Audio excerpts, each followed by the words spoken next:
Hi, it's Sue with your FAQ, and the question this week is, how do I write a media release? Now, I wrote a blog about this topic last week at suecurrie.com.au blog, which created some interest. So I thought I'd share a quick 4-point summary here.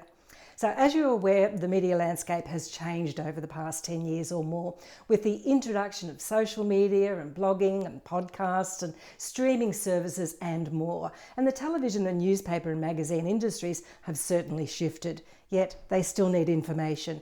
And that's where publicity and editorial coverage comes in, as they need you to give them that information. And the best way is to contact the media via a media release, which is essentially a mini news story or a summary that really lets them know what the bigger story might be. So my first point, when writing a media release, be clear on what your message is. Know what you want to say. So understand that you need to have a point of difference or something that's interesting to say or compelling, and that you need to get that across in an entertaining and informative way. It really needs to stand out and shine and really be compelling, not an advertisement, not a boring product plug. Know your audience, WIFM, or what's in it for me, or really what's in it for them. How does your product or service help your clients or help others? How will the reader benefit? So zero in on your target, know what they want and know where they get their information from.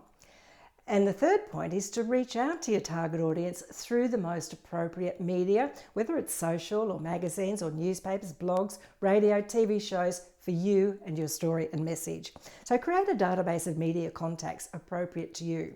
So you don't need to have every media outlet on your list. It could just be your top 10 or your top 20 who you communicate with regularly. And finally, approach the media. Send out a well-written media release. Now, consider the 5 W's: who, what, when, where, and why.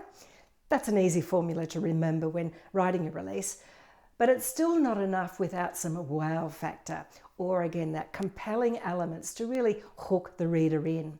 Follow up with phone calls and follow up again. So make sure you're consistent with your media liaison and build a good working relationship. After all, public relations is relationships with your public, and the media is part of your target audience, particularly if you're wanting to gain some exposure for your brand, for your product, or for your service. So you can find some more detail at my blog, suecurrie.com.au, and look, please contact me with any questions that you might have about impression management from your personal brand, your image, or whether it's your communication. So I hope those few tips help. Until next time, keep shining.